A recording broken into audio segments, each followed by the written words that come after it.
What's up mga kaibigan, kamusta? Muli na naman akong nagbabalik, dahil ngayon ay i-recap ko sa inyo ang isang survival thriller movie, na pinamagatang, Backcountry. Nagsisimula ang pelikula sa mag-asawang sina Alex at Jen, na papunta sa isang weekend camping trip.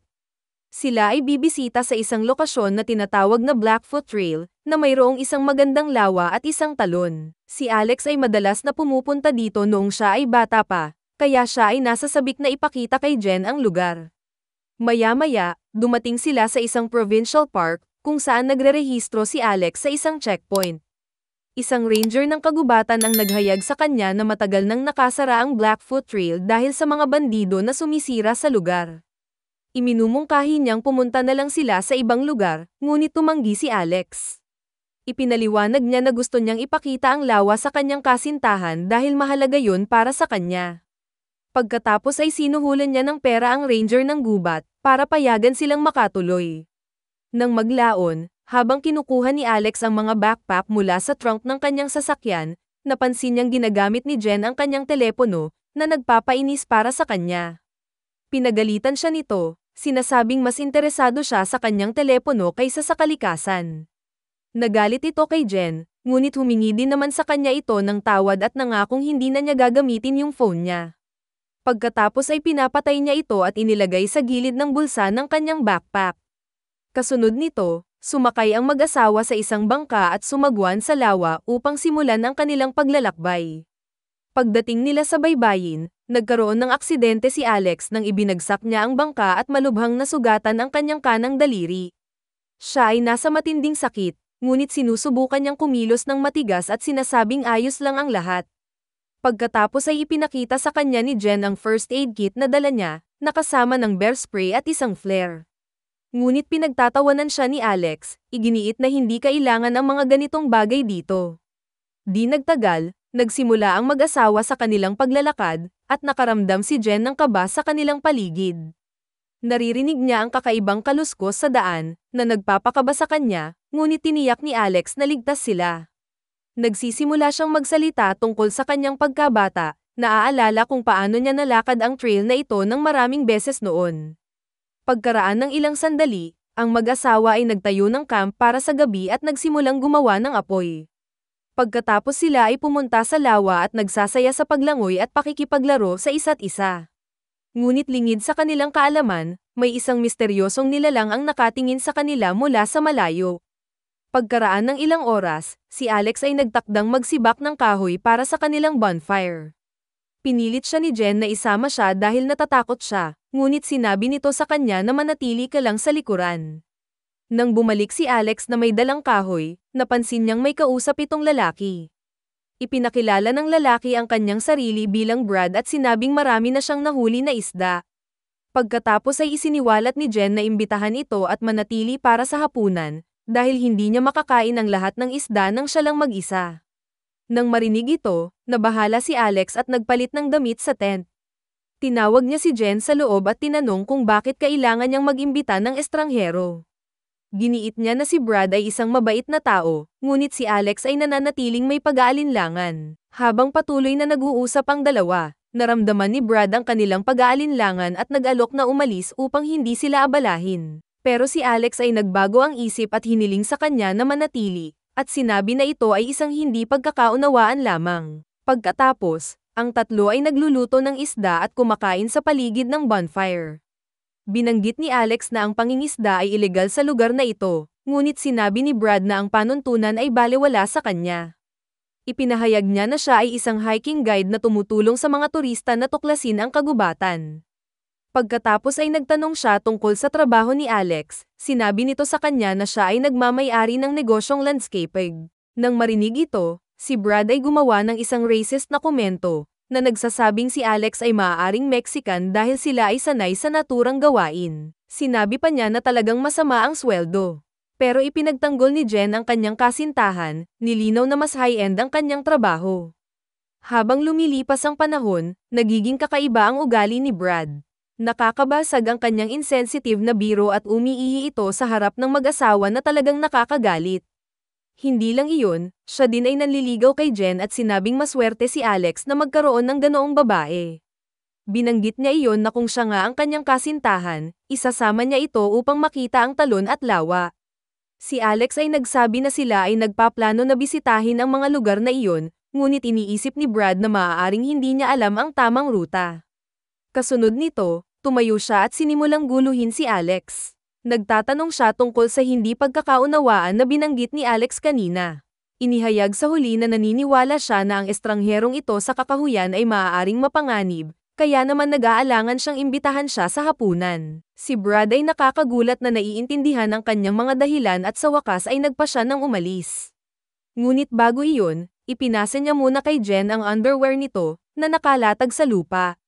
Pagkatapos, pinagalitan ni Alex ang kanyang kasintahan dahil sa pag-imbita ng isang weirdo sa kanilang camp, at humingi siya ng tawad sa kanya.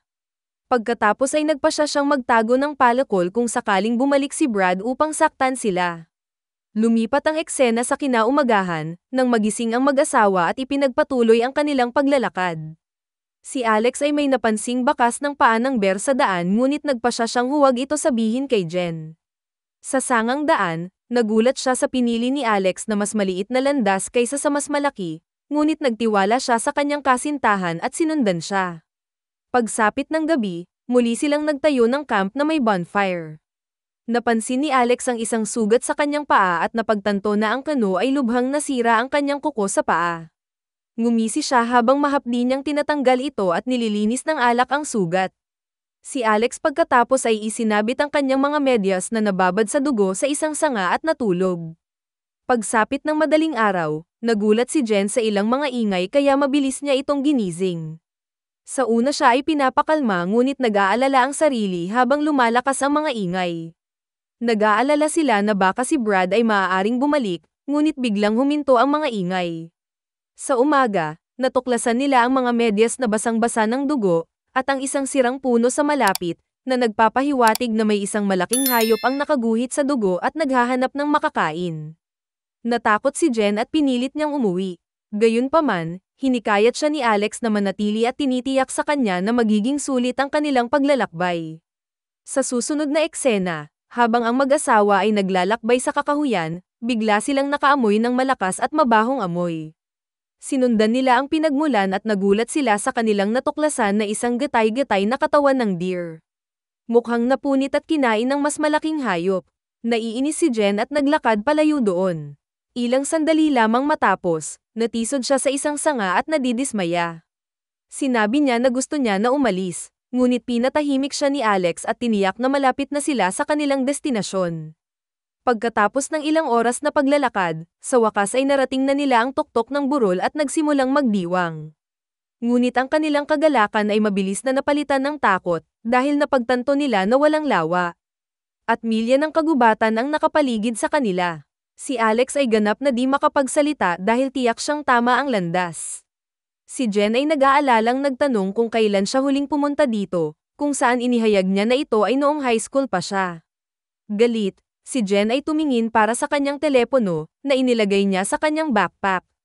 Sinabi ni Alex na walang signal dito, ngunit iginiit niya na dapat nilang subukan. Ipinagpatuloy niya ang paghahanap sa kanyang telepono, at sa wakas ay inamin ni Alex na kinuha niya ito sa kanyang bag at iniwan sa kotse. Sinabi niya na nag-aalala siya na ipagpapatuloy niya ang paggamit ng kanyang telepono sa kanilang pakikipagsapalaran. Nang marinig ito, tuluyang nawalan ng gana si Jen at sinimulan niyang tumili. Pinagalitan niya ito dahil dinala siya sa gitna ng kawalan ng walang mapa o telepono, at ilagay sa panganib ang kanilang buhay. Tinatawag din niya itong talunan at pinapuna kung paano siya palagi gumagawa ng mga walang pag-iingat na mga bagay para mapabilib siya. Sa sandaling ito, pinatigil siya ni Alex at ibinunyag na binalak niyang mag-propose sa kanya sa tabi ng lawa. Dahil dito, hindi na nakaimik si Jen. At sa wakas ay kumalma na siya. Nagpatuloy ang dalawa sa paglalakad pababa at nagtayo ng kampo para sa pagsapit ng gabi. Kinaumagahan, may isang malaking hayop. Malamang ito ay isang bear, ang sumisinghot sa paligid ng kanilang tolda, pero walang napapansin ang mag-asawa. Paggising nila, bumababa sila nang hindi alam kung nasa tamang direksyon ba sila. Sa gabi, napagtanto nila na wala na silang pagkain. Pagkatapos ay ibinabahagi nila ang kanilang huling champagne, at humingi ng paumanhin si Jen kay Alex para sa kanyang bugso. Sinabi niya na ang mga bagay ay maaaring maging mas masol pa, pero at least magkasama sila. Naiintindihan naman ni Alex at humihingi din siya ng paumanhin sa pagpasok niya dito sa gulo. Ang dalawa ay nagsimulang maghalikan at makipagkulitan ngunit nagulat sila nang may isang biglaang hayop ang dumagundong. Ito ay nagdulot ng takot sa kanila, na nagudyok sa kanila na mabilis na umatras sa loob ng tolda. Kinaumagahan, nakarinig ang mag-asawa ng malalakas na ingay mula sa labas, na mas ikinagulat nila. Binaba ni Alex ang zipper ng tent at nakita niya ang isang malaking itim na bear sa di kalayuan. Sinimulan niyang hanapin ang kanyang palakol ngunit napagtanto niya na naiwan niya ito sa tabi ng fireplace. Pagkatapos ay isinara niya ang zipper at nagdasal na huwag magpatuloy ang bear. Ngunit ilang sandali pa, nang muling buksan ni Alex ang tent, nakita niya ang bear na direktang umaakyat sa kanila.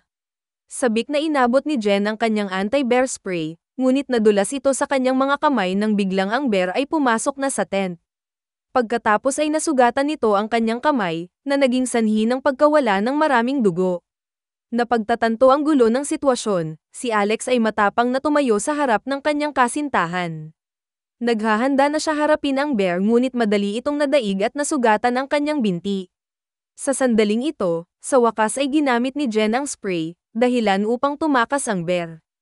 Pagkatapos ay sinusubukan niyang gamutin ang sugat ni Alex ngunit muling nagpakita ang bear. Kinaladkad nito ang kawawang lalaki palabas ng tent at nagsimulang punitin ang kanyang laman. Napagtanto ni Alex na hindi na siya mabubuhay, kaya hinimok niya si Jen para tumakbo palayo sa abot ng kanyang makakaya.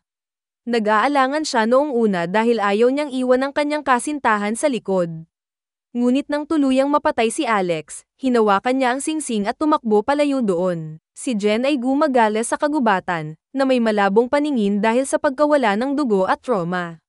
At unti-unting nauubos ang kanyang natitirang enerhiya at siya ay napupunta sa isang malaking bato. Paggising niya, sumisigaw siya para humingi ng tulong ngunit walang epekto. Isinuot ni Jen ang singsing sa kanyang daliri at hindi nagtagal ay narinig niya ang ungol ng hayop sa malayo.